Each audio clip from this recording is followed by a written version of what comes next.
And welcome to the Common Bridge. Stephen P. Williams is a veteran author who lives in New York City, and he's written and ghostwritten many books, including his most recent one, Blockchain, The Next Everything, which he and Rich will be talking about in a moment. Stephen's currently working on a book entitled Everlands, the story of his 5-month journey into the heart of America during the summer and fall of COVID 2020. He's also at work on a documentary about that trip entitled Postcards from the Pandemic. He was educated at Grinnell College and at Stanford. He has an MBA in sustainability from Bard College, and I think you're really going to enjoy this conversation. So let's join Rich Helppie and Stephen P. Williams in conversation. Well, Stephen, welcome to the Common Bridge. We're really delighted that you could be with us today. Thanks. I'm glad to be here. And your book, Blockchain, The Next Everything, is such a great compilation about what blockchain is, where it stands today. It's kind of an A to Z primer. So whether this is the first time you're hearing about blockchain, or perhaps you're an investor in Bitcoin, or you're wondering where else can this technology go, recommend that you buy the book, Blockchain, The Next Everything by Stephen P. Williams. And Stephen, that's available Amazon, other outlets as well? Oh yeah, it's available everywhere. It's an audiobook and Kindle, Amazon, whatever. Great. Well, Stephen, a little bit about your background. Of course, we've have a full bio out at richardhelppie.com. Our listeners like to know a little something about our guests. So, maybe a little bit, what were your early years like? Where did you start life? And how did you get to this point of being a writer with these kind of credentials? Well, as you can see, with the gray hair, I've been around a little bit, so I won't fill you in on every detail. But I was born in Colorado and grew up in Kansas, and knew from a very early age that I wanted to be a writer. I had been exposed to a lot of writers through my parents, and somehow it just clicked with me. So I ended up moving to New York after a peripatetic life when I was 26. And I've been here ever since working as a writer. And so my impetus as a writer has always been, I'm a very curious person, right? And so I'm a real generalist as a writer, and I just explore topics that appeal to me. And I had gone back to school in 2016 or so to get an MBA in sustainability, which is another thing I'm really interested in. And I came across the word blockchain, and something about it really piqued my interest, and I started looking into it and was fascinated for all the applications for business. I wasn't so interested at the time in the cryptocurrency, which I'm very interested in now. But so I just studied, self-taught. I mean, there was really no course you could take at that time on blockchains, very early stages. And I decided to write a book because none of the books I read seemed to be friendly enough or helpful enough. They're either super complex or way too simple. So I wrote the book, got it published. My agent sold it, and I'm the first editor who saw it bought the book, even though he had never heard a word about. He didn't know anything about blockchain. So I thought that was interesting because it's just an intriguing subject. Well, as I was telling you before we went on recording, when I told people, well, I'm going to be doing my next show about blockchain, the reactions were like, what is it? Never heard of it. And other people go, oh, Bitcoin? And still other people's like, oh, good, because I need to know more about it. And maybe that's just a good place to start. So, what is it? You did a great job in the book, by the way, I think, defining things. And then, the balance, this is the pro side, the con side, these things might happen. And it's going to be an exciting future, whichever way it goes. Right. But is there a lay definition of what blockchain is and how it works that you could share with us? I would say that first off, that the blockchain is basically like those green ledger books that your grandparents might have used at their store to write down. I mean, my grandmother was a farmer, and she wrote down every single expense or income that she had in these green ledger books. And that's basically what a blockchain is, only it's digital, it's on the internet, and it's immutable, meaning you can't go back and erase entries. You can't change anything. Everything's recorded and public. This is on public blockchains. And So basically, it's a way of recording information. That sounds really basic and simple, but what it does is it frees up all kinds of applications for business, for society, for money, for all kinds of things, because it allows you to trust what's happening without having to have it confirmed by an extra agent like a banker or a stockbroker or an art dealer or a publisher. The information is there and it's yours to access. So if you put something in a blockchain and Hmm. you have a code, and so that information is locked, and you want to transfer that to me, that ledger will decrement your ledger, add to my ledger. We don't need a third party to say who you are, whether there's enough things in that ledger, or who I am and whether I have a place to receive it. We just go point to point or peer to peer. Is that, am I getting Yeah, it's close to that? pure. Yeah, that's close. I would say that you do have to have a place to put it. Like if you're transferring a digital asset, if I'm transferring it to you, you would have to have a place to put that asset, and the blockchain would record that. But that's the only place you're slightly off there. But yeah, so if I want to, I mean, maybe the easiest way to look at that is with transferring money. Okay. So today I transferred some money into that was. Let me try. I want to try to keep this as simple as possible. When you're using money on the blockchain, it's called cryptocurrency. It's usually most people call it Bitcoin, or most people are most familiar with that. But there are also others like Ethereum is a very, very important coin, and then there are thousands of other coins, and you can create one yourself if you want to. But when you want to transfer some of that money to someone else, you type in their wallet address, and a wallet is just like a wallet that you keep in your pocket, only it's a digital repository, and it's all yours. You control it. You have these things called keys that give you access to it, and those are private to you.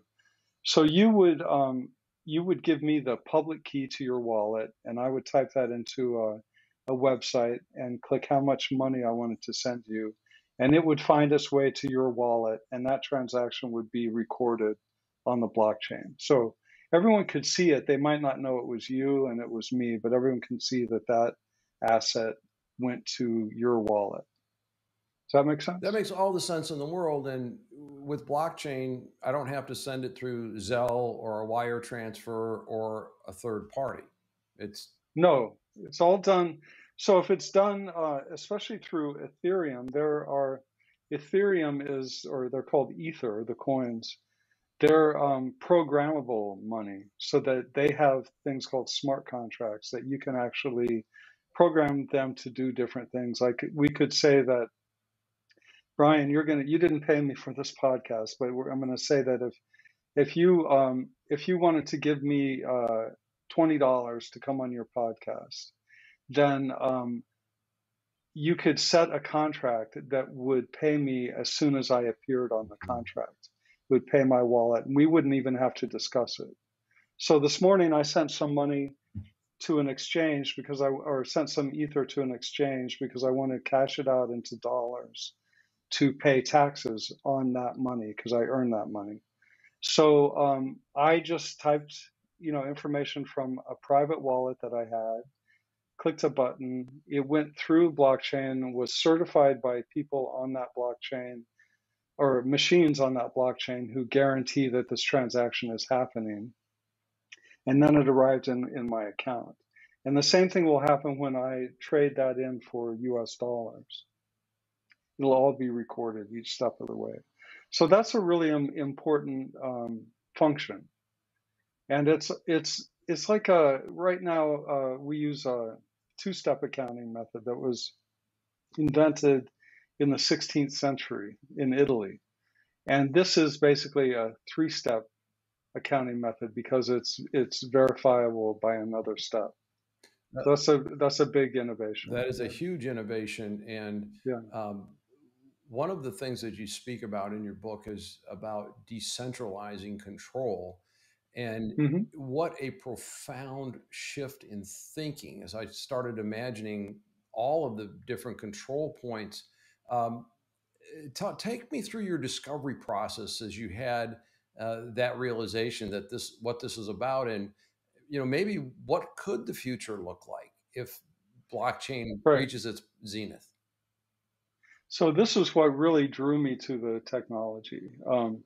I guess I'm naturally uh, anti-political, not apolitical, but um, I guess I wouldn't. I don't know how I would define myself as a political creature in the United States, but I definitely don't believe in control. Right? I think that people should be pretty free to do a lot of things. Well, at the same time, I know that there are good reasons to wear seatbelts, take vaccines, and stuff like that. But the decentralized nature of this, what appealed to me was that there, in more and more, I feel with transactions you have with credit card companies, with banks, with art dealers, with all kinds of things, there are people who are kind of skimming money all along the way. Mhm. Doesn't it feel like that? Oh, If you sure. sell a house, you get a friend of mine sold an apartment recently, and she was with, I don't remember which person in the chain of selling that house, but she noticed they'd made a $4,000 mistake, right? She would have had to pay $4,000 more. And it was all because this person wasn't paying attention. And there are just like so many people involved with handling your money and your property and your digital assets that being decentralized removes a lot of those intermediaries and people who control, the gatekeepers who decide what is good, what is bad. I mean, if you use, I don't mean to just continue talking about money, but if you use like Chase Bank, which I do, they can stop transactions if they're suspicious of them, or they can make you go pay taxes on something. They, because in a way you lose a lot of your agency. I mean, I think everyone should pay their taxes. I'm not advocating any kind of tax evasion. I think that's a community responsibility we have. But so with decentralized system, instead of having one person in the middle or one business in the middle or church or government or whatever in the middle that feeds out the rules and tells everyone what is proper and what to do, you have a community of people. Like you can imagine it like stars in the sky. Hmm. You look up into the heavens, you see stars everywhere, and then imagine they're all connected by lines, right? And this is kind of one of the first, not a vision, but a first visual uh, interpretation of blockchain that I had early on. You just imagine all those stars connected, and they can all communicate with each other, and they can all make decisions together as a group, rather than just having the Milky Way or the Big Dipper or whatever make all the decisions. So um, what that can mean is that there are companies, and there are thousands of them already, called distributed autonomous organizations. So these are especially popular in something called decentralized finance, which is a rapidly growing part of the digital economy right now. And that's that, So with you refer to DAOs, free yeah, DAO, DAO. yeah, right. Not to be confused with Dao, Chinese Taoism, but it sounds kind of similar. So these are decentralized companies that might not that would have no controlling authority. Like no one owns them. Everyone who participates in them owns them. And so you might join a DAO that is purchasing, say, digital art. That's an easy way to look at it. So they purchase digital art with the idea of making a profit from it, just as a consortium of gallery dealers might do that with a Mhm. physical object. But to join it, you don't have to show that, oh, I'm Stephen Williams and I understand the art world and I was educated here and I did this and all that. All you have to do is show that you have the minimum investment required to enter this DAO. You don't even need to give your name. You just give your wallet address, right? And you put your 32 Ether tokens or your 3 Bitcoins or whatever into this fund. And then together you all will make decisions. Someone will make a proposal. I say we buy this digital Picasso painting that's $5 million, and I think it will be worth $20 million in 2 years. And you guys all decide, all the nodes or all the participants in this DAO decide whether or not to buy that as an investment, and then resell it. And so it's a really interesting way to do business, and it opens business to a lot of people who are not considered qualified right now. To be a certified investor, you have to have a certain amount Right. of liquid assets. You have to basically, the government is saying, show us that you're a big boy and you can play with the big boys in the financial field. And I think that's ridiculous. I think it's absurd. And I think that anyone should be able to invest their money as they see fit, even if it's just $20 or if it's $20 million. And this makes that possible. Yeah, it would go a long way toward a more egalitarian society because so many people are just locked out of some of the assets that have appreciated greatly in the last Right. couple of years. Real estate, fine art are two of those things. Yeah, Sure. I mean, I'm talking commercial real estate as well, or investment real estate. There's so many people just locked out of that because they can't put together tens of thousands or hundreds of thousands or millions. But yeah, they think that'd be a pretty good bet. This would be a good way to do that.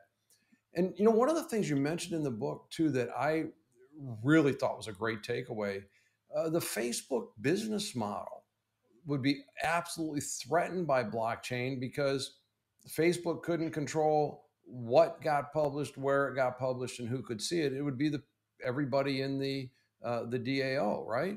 Am I getting that? Yeah. Yeah, pretty much. I mean, a lot of these things, a lot of the ideas that I mentioned in the book are hopes right now. They're still hopes, and Facebook is actually, heavily interested in blockchain, and it keeps threatening to create its own currency and do different things like that because they also they don't want to miss out on this. But I would say that yeah, there are publishing systems being set up right now that allow writers to be paid micropayments for what they do, to distribute their articles and stuff in different ways. But none of them, the big problem I would say with blockchain, cryptocurrency, with the whole shebang right now is that the user interface is still not easy to use. Which I find like a real tragedy. And in the book, I advocate for bringing more artists, designers, and systems thinkers into the field to make this stuff accessible. The UX is just not good for most of these. So, Stephen, one of the things that I found fascinating about your book, it's almost like a chain of custody. You had an example about palm oil nuts and how you knew that things were actually what they were represented when they got to the consumer. And I looked this morning, my wife said, "How about salmon?" I said, "Great." And she said, "I can go here." And I said, I'm not sure where they get there. It was a big, big box place. I said, "But we've got a guy local in town and we know where he sources his and he knows the people that he gets the salmon from. So, go to Kevin and get that. I know we'll pay a little bit more, but we know what we're getting." And Right. so kind of take us through how blockchain solves some of those issues when you go to the store that you're getting something from, for example, a sustainable producer versus someone that just stamps sustainably grown on it. So yeah, that's a great question and a really interesting aspect of blockchain. I want to start though by saying that you can tell a lie and put it on a blockchain. Blockchain does not doesn't make evil people good, doesn't make lies the truth. It does not detect any of that. It's a very amoral system. It's just technology. So that said, though, it does leave room for good actors, certified people to record the source of their goods and to have that pass through the chain of the supply chain. So, for instance, and the idea I had was a palm oil producer who is, making environmentally safe palm oil. Often it's very destructive enterprise. Could certify that their palm oil is environmentally sensitive, is good for the environment, and record that on the blockchain. And that batch of palm oil could be traced all the way through the blockchain. I mean, all the way through the supply chain to the store where you buy it, and you could check on your phone to see where it came from. And it does rely on the trust you have in the blockchain being accurate, but it also relies on the trusting partners who are participating in that blockchain. So there's still room for, bad actors, but it's much more difficult. Plus, if a supplier were to make a false claim, that false claim would be permanently recorded on the blockchain. So their nefarious nature would be permanent. People would see it anytime. So I think it's really interesting in that way. Walmart right now uses blockchain to trace the source of lettuce that they sell and other goods. What they hope is that this allows them. There was a romaine lettuce scare a couple of years Right. ago. Listeria, yeah, I remember that. Yeah, listeria, and half the country was told not to eat romaine lettuce from Walmart or from a certain supplier. And with blockchain, rather than having to ban the entire production of romaine lettuce for a certain period of time, you'd be able to look at the packaging, find the source of that lettuce. I mean, Walmart would do this, find the source of that lettuce and shut that down and quit selling those particular items. So it can be very helpful in a lot of different situations like that.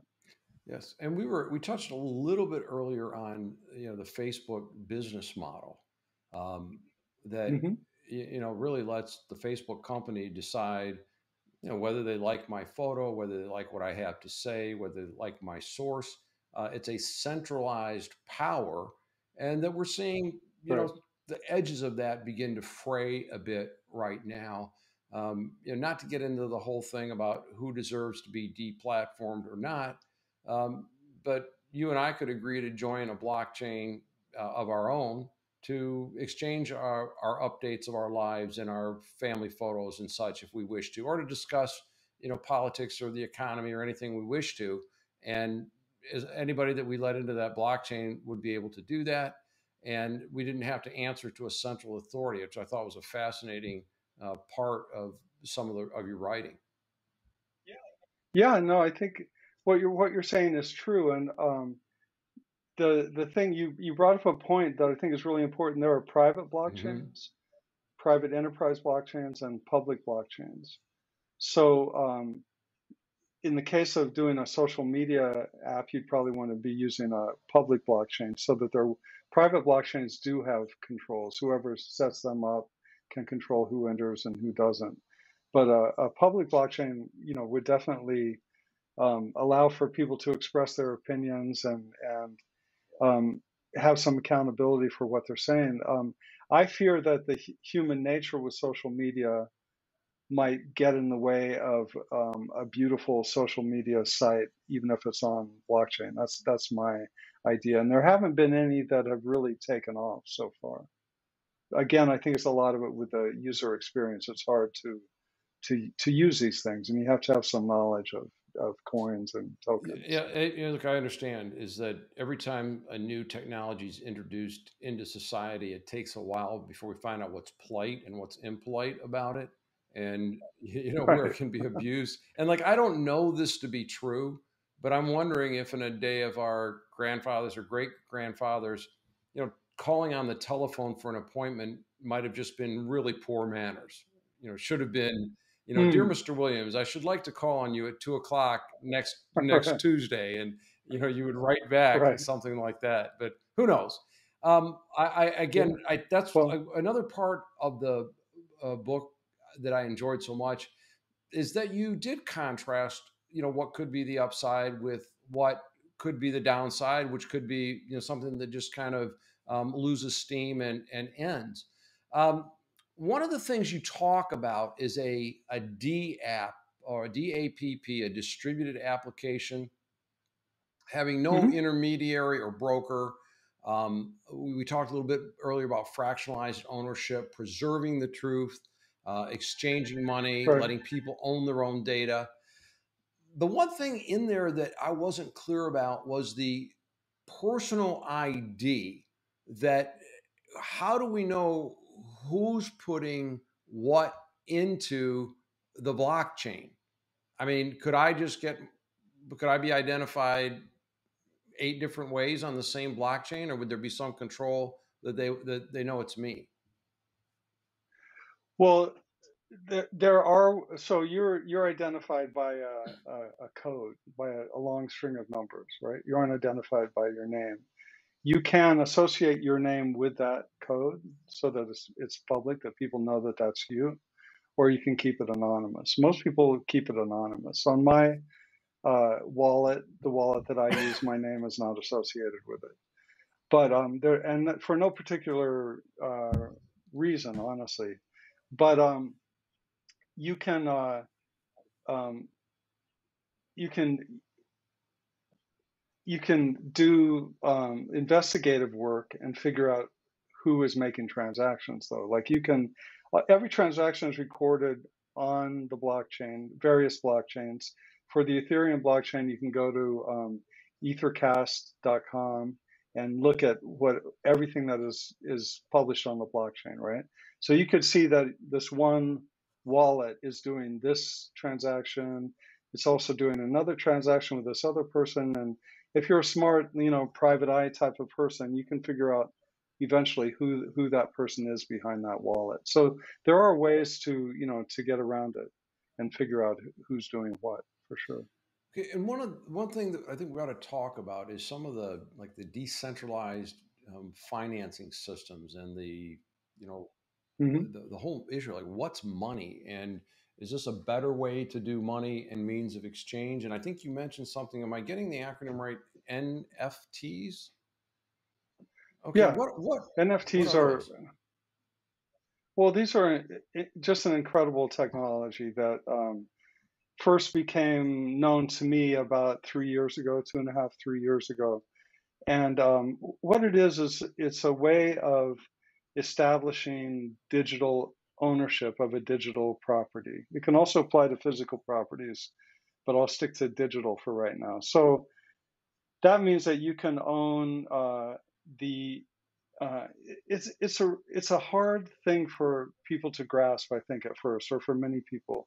Let's say that I create a work of art online, right? It's a bunch of lines and colors, and I anyone can copy it because you can do a screen grab of that picture and copy it and claim it's yours and everything. But if I register that as an NFT on the blockchain, then there's a record that this is the first use of that digital image, right? It's almost like an artist's proof where they might have 100 different prints of the exact same artwork and they label them Mm-hmm. 1, 2, 3, 4, 5. You can prove that you own number one. So a lot of people have serious doubts that anyone will value that form of ownership, that owning the first of an image that anyone could reproduce is valuable. But this year has been proven to be extraordinarily valuable. And the NFT market in artworks has exploded. It's billions of dollars are being spent on this stuff. There was one artwork that sold by a guy named Beeple for $69 million at Sotheby's that was an NFT. And so it's a really interesting way to register artworks. It's also a way just to give objects and digital assets identities. And so people are using NFTs. Also, if you want me to explain NFTs a little more, I don't want No, to jump please. ahead. I'd be Maybe a happy to. little bit in depth because I'm tracking you. That the Yeah. NFT represents an object, almost like a copyright. And I do have I'm going to put this question in case it's part of the same answer. Like music. So if I wrote a song and I said, look, I want to know this is my song and no one's going to steal it. Um, or make a derivative work from it. I want to be able to put it out there and prove that I was the guy that made it. Is that kind of where we're Right. going with these things? That's definitely a use case, and that would be time stamped and noted on the blockchain. Yeah, it's a way of showing of securing provenance of any any object. Now provenance is determined by pieces of paper, lawyers' offices, a manila envelope traveling around the world. It's when you think about it, it's really like very old fashioned. Mm-hmm. So if you can have an object registered on the blockchain, uh, no one can challenge it that it was that you put that there at this certain point. It's immutable. It's all there. Yeah. And with physical objects, there are ways of photographing objects or artwork that um, will capture that object in a 360-degree view, and you attach that to a code which is registered on the blockchain. The actual object or image is not registered on the blockchain. Then, if somebody tries to claim that they own that, you could have the same camera look at their object and it would be able to tell you if it was the same one that you registered or if they had made a counterfeit. Now, counterfeit in our world right now, I mean, some people estimate that 50% of artwork sold is Wow. counterfeit. So it's a huge issue and something that people kind of accept, in the art world. And the ways that you get like paintings certified is by going to experts who might be influenced by other collectors. I mean, it's all it's all, our systems are not as solid as we think, and uh, blockchain is kind of exposing that, I think, in a lot of ways. Yeah, and And with I go like your ahead. early comment about that. Uh, it can't detect a lie, but if something is put in with enough observation, and it's a source of truth, whether it's financial, music, artwork, uh, what have you, then there's going to be verifiability all the way through. Whether food, something along the Mhm. supply chain, uh, which you talk in your book about the concept of trust and trustless being the same, which I thought was a great point that you made. Would you just share with our listeners and viewers that concept? It was a great phrasing, by the way, in the book. Again, it's Yeah. a blockchain. The next everything is the book, and of course, we're talking to the author, Stephen Williams. Stephen, please. What about trust and So trustless are the same? How that could that be?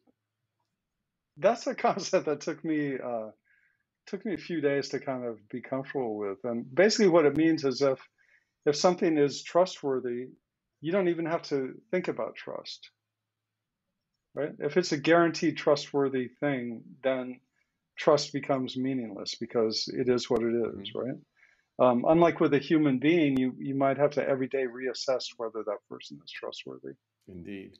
And you talked about Yeah. blockchains and brands and blockchain that the way they're using it in Shanghai in some really fascinating ways that it helps people understand whether the brand is keeping their integrity. And again, I invite people to read the book. What one area I wanted to get into today, if we could, is voting.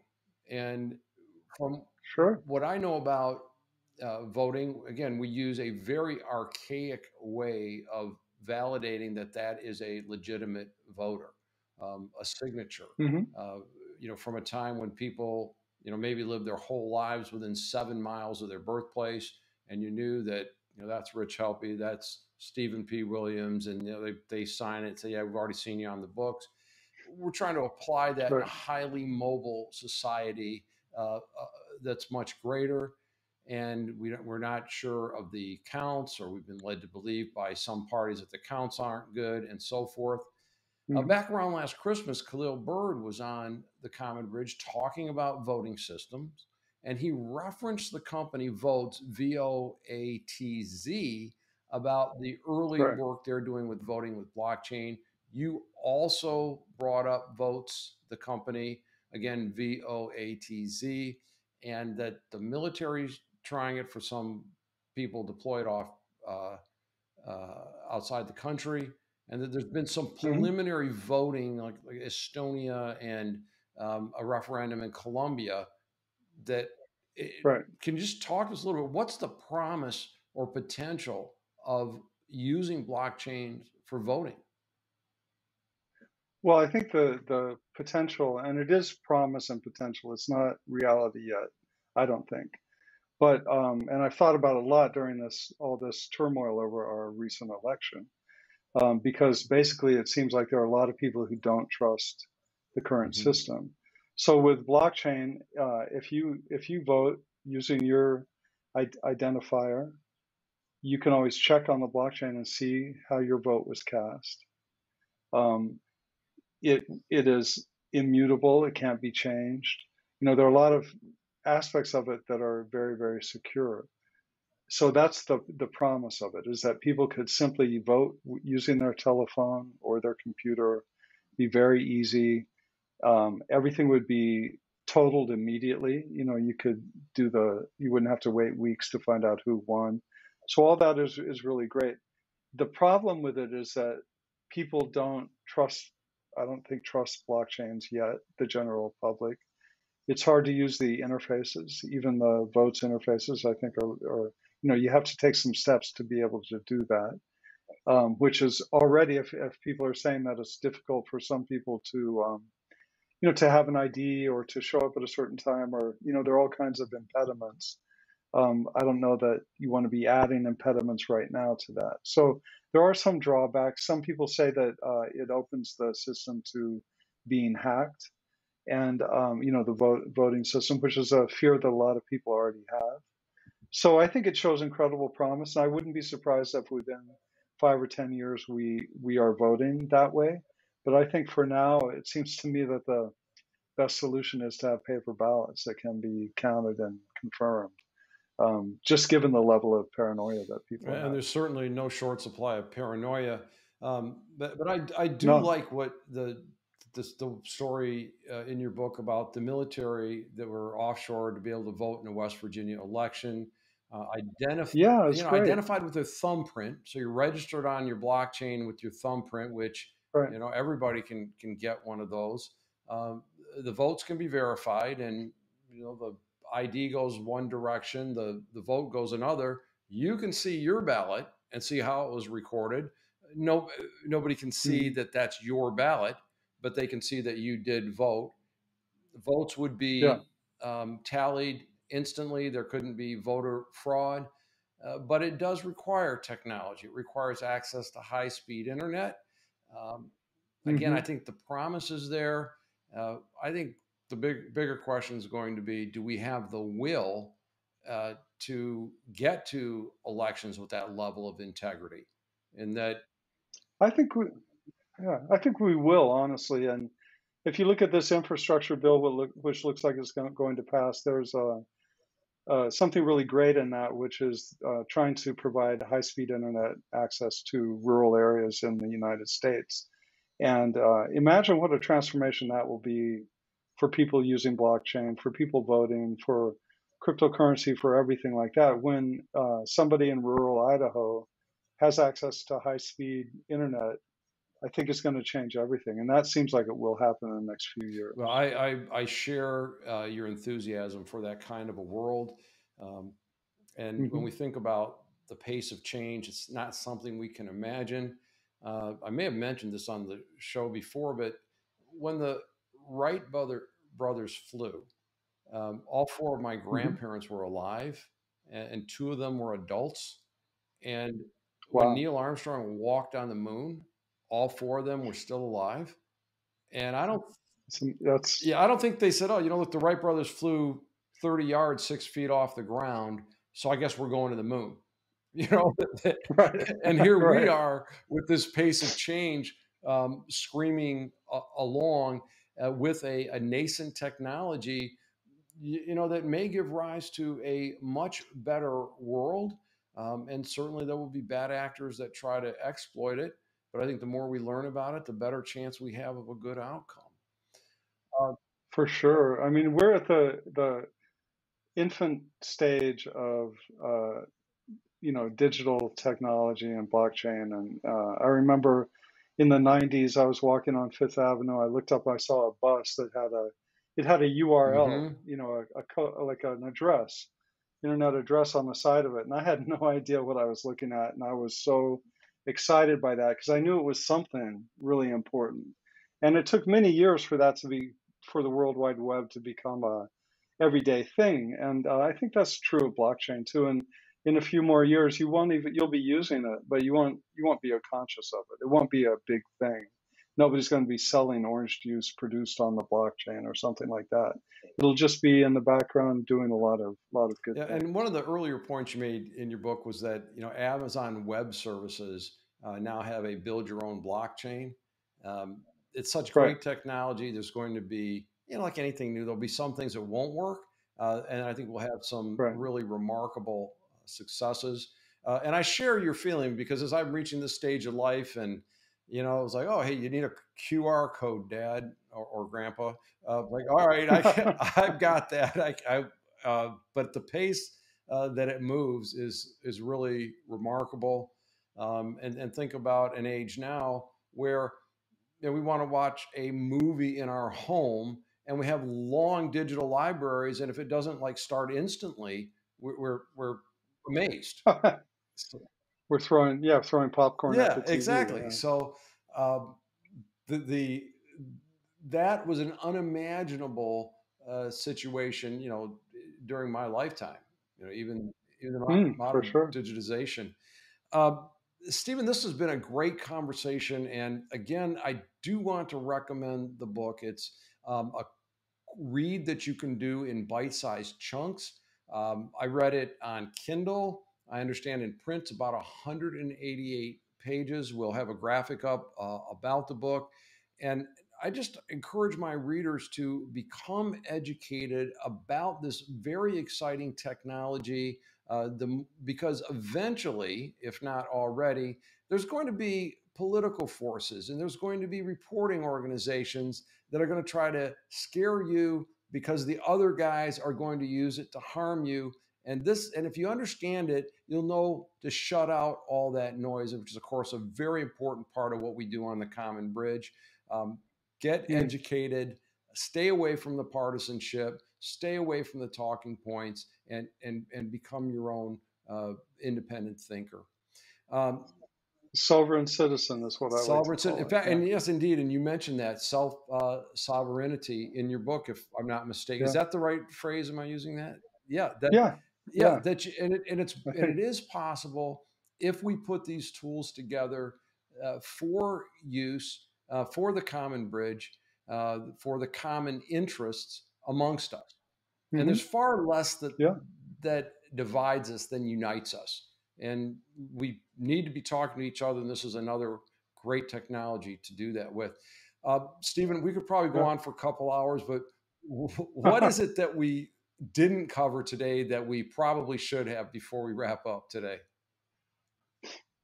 That people who invested in Ether, a cryptocurrency, about a year Hmm. ago would have made so much money by this month that it would astound them. I would just encourage people to look at the way that cryptocurrency goes up and down, but steadily up, the main cryptocurrencies. And I think it's really interesting. And again, it's accessible to everyone. You can invest 15 cents in cryptocurrency. You don't have to invest $100,000. Great. Any closing thoughts for our audience today? Oh, yeah, one very important thought is there are environmental consequences to blockchain and cryptocurrency, and some chains are moving very rapidly, and some chains are already there to reducing electricity consumption by 90%. Ethereum is probably the best example of that right now. So you do have choices you can make that are more beneficial to society than other choices. Very important point. Um, Really important. Yeah. given what we're dealing with now with climate and climate action, We've had a couple climatologists on the Common Bridge, and they've laid out what they think the common interest is and how we can deal with these issues today. Yeah. This is Rich Helppie with our guest, Stephen P. Williams, author of Blockchain, The Next Everything. And until next time, Rich Helppie signing off on The Common Bridge. The Common Bridge, of course, available on wherever you get your podcasts, YouTube TV, as well as richardhelppie.com. So long, everyone. See you next time. Thank you for watching Richard Helppie's Common Bridge.